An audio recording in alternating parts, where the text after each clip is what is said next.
Hi, this is Erica, Vixen, Gavin, coming to you on TV Confidential.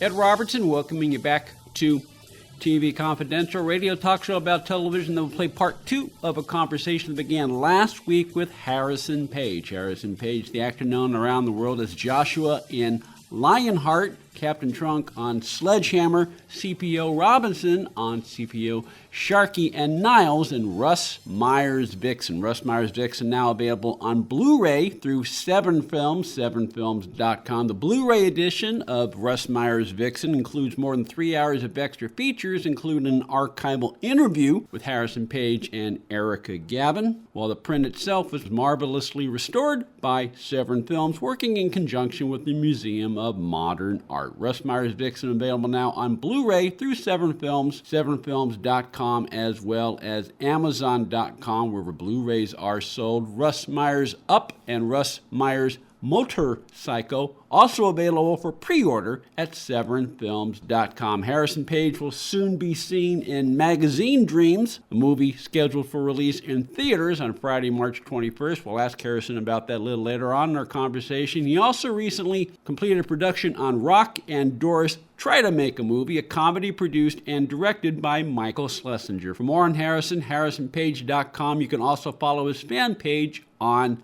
Facebook. I understand that one of the things that helped you bond with Russ Meyer, one thing you had in common was your military service. Yeah. We talked about that a little bit. He was a proud military man. He shot films and stuff in Europe and stuff. But I think it was some core of the military. But we talked about it, and I always told him that, if it wasn't for the military, a lot of who I am wouldn't be there. Because I learned in the military the discipline and commitment. So both of us were a lot like that. And we talked a lot about that. And he liked the fact that I was a military person of that group. So, yeah, we had that in common.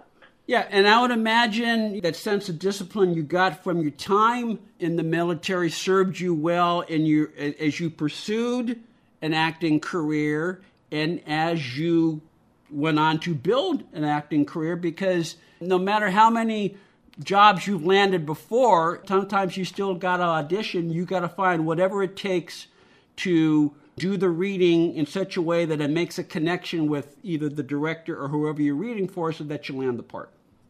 Absolutely, man, absolutely.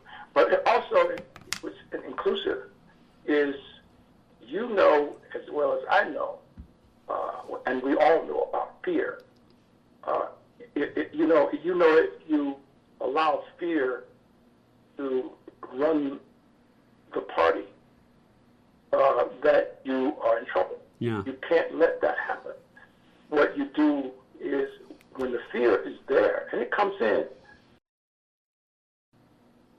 okay, say that there's a fear about not being able to do the interview or the audition like you want to do. You don't want to fail or whatever it is. You got to always say to yourself, yeah, I could fail here. That's another way to handle fear, because you're not afraid of so much of not being able to get the part as you are of the fear of not being good enough. Yeah. So I always do what I do with fear is I always use it. If it's there, it's like if I'm nervous right now, I'm going to use the nerves and say what I need to say right through it. So it's a lot involved, man. It's kind of complex sometimes, this acting thing. You can be working with somebody on a set, and because you work in a certain way, they may be thinking that you're not acting. I can't tell you how many times I've had somebody say, you're not doing anything. And I always have to say to them, at this particular point, I shouldn't be doing anything. Yeah. I should be a person listening. There's a lot of actors like to act even when they're supposed to be listening. Mm-hmm. It's amazing. I'm going to listen here, and they're going to do what they're going to do. They're going to act like they're listening. But the word listening is not right. Yeah. The word hearing is what I'm thinking of. Mm-hmm. that person is not really hearing, which means you've got to hear between the lines what's going on. Mm-hmm. And if you do that, you're concentrating rather than, oh, I hear you. I'm gonna react now that I hear you. Oh, I mean, it goes on and on. Anyway, I'm not criticizing anybody. I'm just saying. No. For me, I had to get myself out of that whole thing of acting like I'm listening, or acting like I'm hearing, or acting like anything. Yeah. The whole idea is to be a person who actually hears even between the lines Mm-hmm. and responding in such. And sometimes that response is nothing. You're just listening. You're just hearing. I'm sorry. You're just hearing. It's nothing. You're not moving or anything. So you know what I'm talking about. Shit, you know this. Well, Yeah. while I was hearing you, while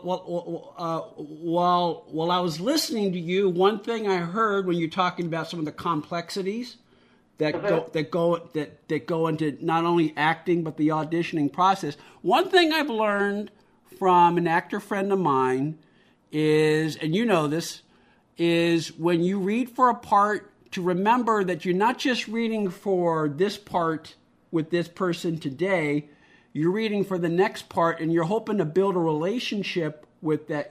Especially if it's a casting director, you know, you want to build a relationship with that casting director. So, okay, Harrison, we selected somebody else for the thing you read today, but I've got something in the works next week that I want you to come in for that I think you would be better for.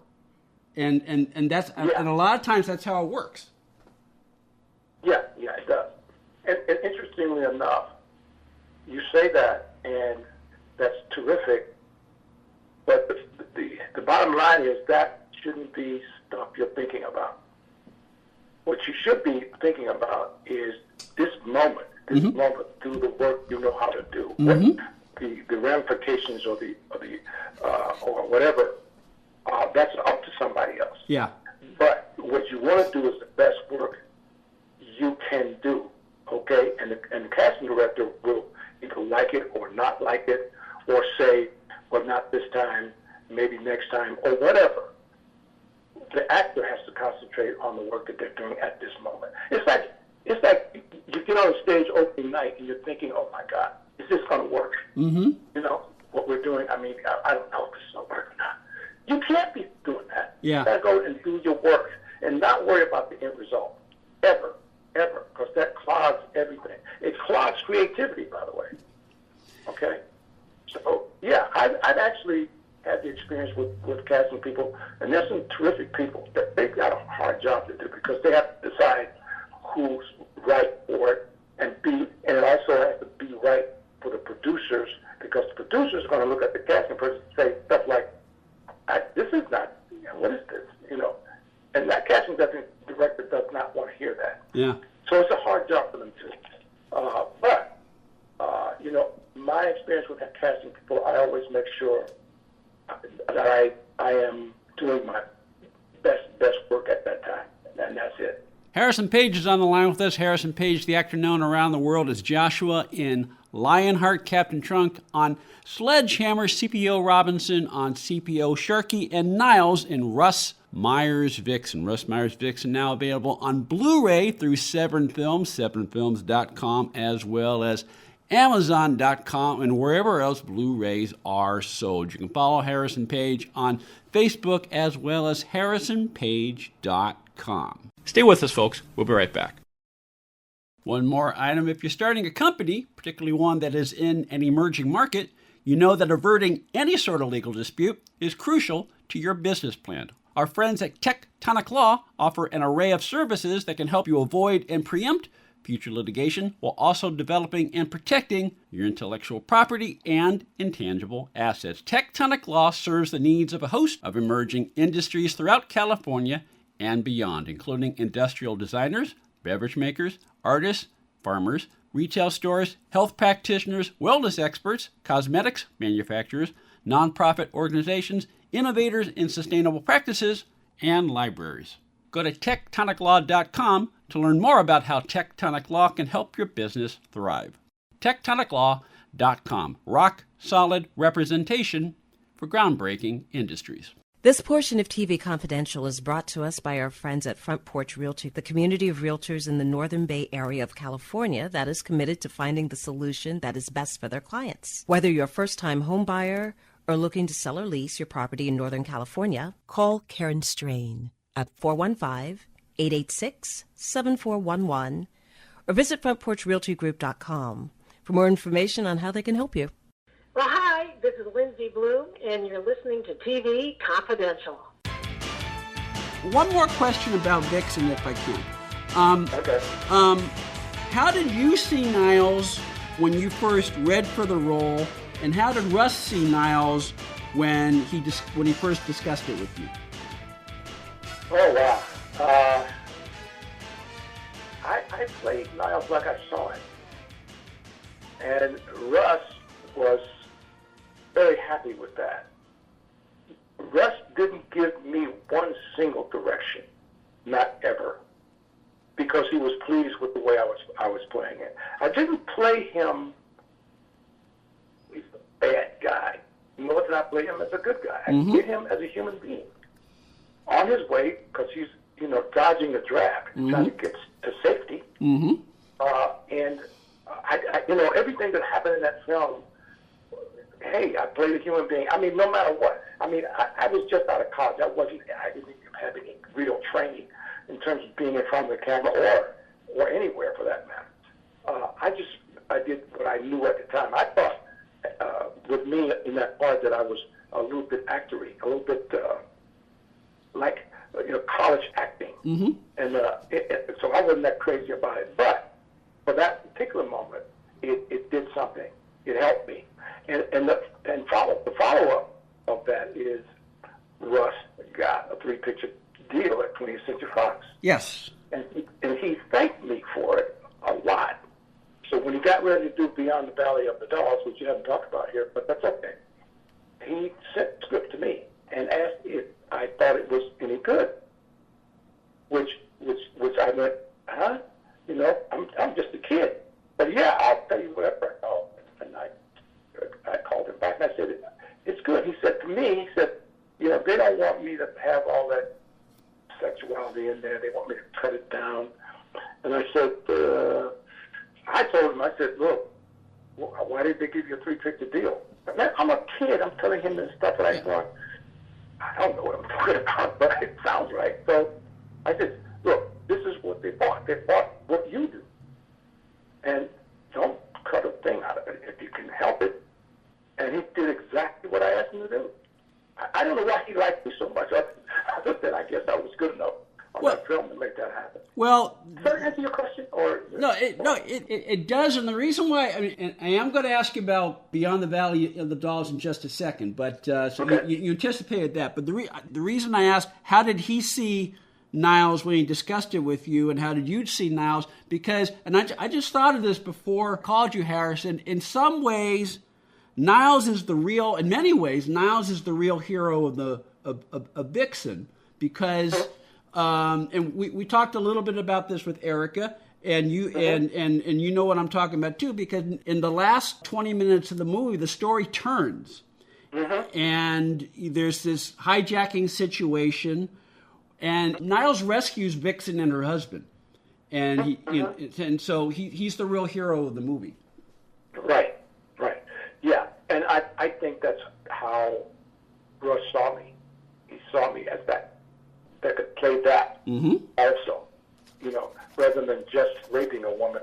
This guy can play this person who is a good guy, a really good guy, but he had both sides, but he could help that picture better. I get off the aircraft and I look back at her and smile. What am I doing? I'm getting emotional about that.